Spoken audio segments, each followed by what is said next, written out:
all intellectuals of BTR, they have started supporting it. आरो दिनै गासैबो बे गोरों गोरा रायजो राजाफ्रा बेखौ सापर्ट खालामनो हमबाय अब्लालाय बोरैथो दिनै UPPL हान्जानि मानसिफ्रा BPF आव थांगोन रायजो राजाफ्रानो दिनै BPF आव थांनाय नङा मोनसे डेम'क्रेसियाव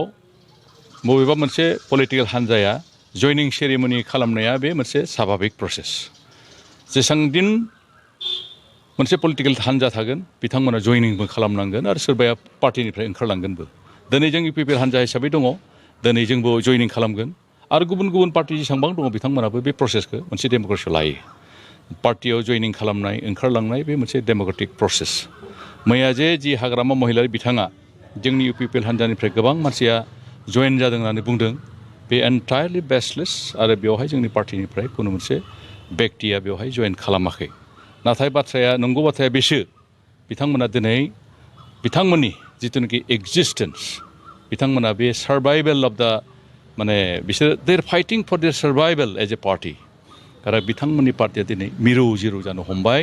आरो बे पार्टिफ्रा दिनै सुबुंनि मोनसे बेस गैला आरो फाउन्डेसना बिथांमोन बायलांनो हमदों दा बिनिखाय बेखौ लाबोफिननो थाखाय बिथांमोना नंखाय बाथ्राफोरखौ बुंनानै मानसिफोरनि गेजेराव फोसावलानानै गावनि पार्टिखौ दैखांफिननो थाखाय नेरानेपेरा बिथांमोना नाजादों बे बिथांमोननि मोनसे एफर्ट बेवहाय जोंहा बुंनांगौ जेबो गैया नाथाय दिनै 17 बोसोराव जिबायदि हाग्रामा महिलारिया जोंनि बे BTR ओनसोलखौ जौगाहोनायनि बेलायावहाय आवगायलांहोनांगौमोन नाथाय बिथाङा आवगायलांहोनो हायाखिसै नाथाय दिनै बे 2-3 बोसोरनि गेजेरावहाय बिथां प्रमद बर'नि दैदेननायाव जोंनि UPPL हान्जाया जाबायदिहै दिनै सुबुं रायजो राजाफोरनि हेफाजाब आरो मदद लानानै आवगायलांदों आरो मोनसे मोजां भिजन लानानै आवगायदों बे भिजनफोरखौ लानायनि थाखाय दिनै रायजो राजाफोरखौ गोबां रायजोफ्रा बेखौ सापर्ट खालामनो हमदों दिनै जोंनि बर'फोर लाइमोनफोरनि गेजेराव प्रमद बर'आ मोनसे भिजन लादों रायजो राजाखौ जौगाहोनायनि बेलायाव मोनसे भिजन लादों जोंनि इडुकेटेड सेक्सन एबा हिउमेन रिसोर्स डेभेलपमेन्टखौ आवगायहोनो थाखाय बिभिन्न जाति जनगोष्ठीनि गेजेरावहाय गासैखौबो गोरों गोरा खालामनानै बे ओनसोलनि जिथुनाखि हिउमेन रिसोर्सखौ टेप खालामनो थाखाय बिथाङा नाजादों आरो बिनि थाखायनो दिनै जायफ्रा दिनै मेडिकेल लाइनाव फरायनो सानदों जायफ्रा डक्टर जानो सानदों बिथांमोननि थाखाय सुपार 50 होदों जायफ्रा इन्जिनियार फरायनो सानदों बिथांमोनखौ दुखिया दरिद्र मानसिफ्राबो जाहाथे जेन सुबिदाखौ मोनो बेनि थाखाय दिनै बिनिबो इन्जिनियारफोरनि सुपार 50 खुलिदों आरो बिनि बादैबो दिनै जोंनि बे ओनसोलनिफ्राय IAS अफिसारफोर गैया ACS अफिसारफोर जोंहा खमथार दा बे बिथिङावबो दिनै बिथाङा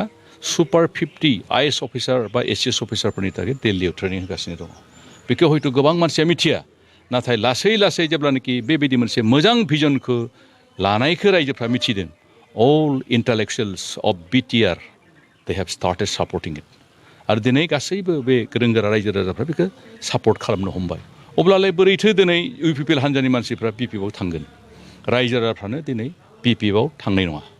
दा बेनिखायनो आं दिनै खावलायदों जे पलिटिक्सनि नामाव पलिटिक्स खालामबाय थायालासेनो बिथां हाग्रामा महिलारिखौ आं खावलायो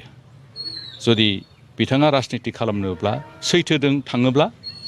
बे आलादा बाथ्रा जागोन खिन्थु नंखाय बाथ्राखौ लानानै पलिटिक्स देरहानो हाया दिनै जोंनि सरकारा मोजाङैनो सोलिगासिनो दङ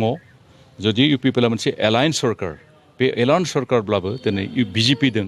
थाफानानै बिभिन्न जाति जनगोष्ठीखौ इकुवेल डेभेलपमेन्ट खालामनायनि बेलायाव UPPL सरकारा मोजाङै आवगायगासिनो दङ उदालगुरि समष्टि हिसाबै बा उदालगुरि डिस्ट्रिक्ट हिसाबै दिनै नोंथांमोना मिथिगौ 17 बोसोर BPFनि सासन समावहाय जिबायदिहाय बे डिस्ट्रिक्टआ गोग्लैसोनानै दंमोन नाथाय दिनै बे बोसोरथामनि गेजेराव मोनसे बिफां खिलिनाय रोदोमखांनाय बायदि दिनै डिस्ट्रिक्टआ जौगानो हमदों लामाफ्रा गोबां लामाफ्रानो बानायजायाखैमोन बेफोर मोजां जादों दिनै ओनसोलफ्राव माखासे अनुष्ठानफोर दङ बेफोर जानो हमदों दा बावैनो जोंनि उदालगुरि डिस्ट्रिक्टआवहाय मोनसे BTRनि एकर्ड बादियै किसुमान अनुष्ठानफ्रा बेयाव जानो थांगासिनो दङ बेवहाय बड'लेण्ड इउनिभारसिटिनि मोनसे केम्पासबो जानो थांगासिनो दङ आरो बाखि दफा जेसेबां दङ जेरै सेन्ट्रेल इउनिभारसिटि आरो लोगोसे बेबायदि नेशनेल स्टेडियाम बेफोर गासैबो जानो थांगासिनो दं आरो बेफोरनि गासै हा हुफोरखौ दिनै BTR सरकार लाखाजोब्बाय आरो बे गासैबो जौगानायनि बिथिङाव थांबाय थादों आरो बेनिखायनो दिनैहाय BTR सरकारनि जि पार्टि UPPL बेखौ नागारनानै खुनु मोनसे बेक्तिफ्रा दिनै गुबुन पार्टिखौ सापर्ट होनो सानाखै आं खावलायदों बेबायदि मोनसे बिभ्रान्तिमूलक एबा मिसलिडिं निउसजों रायजो राजाफ्रा गोरोन्थि साननाङा आरो गोरोन्थि फारसे आगान सुरनाङा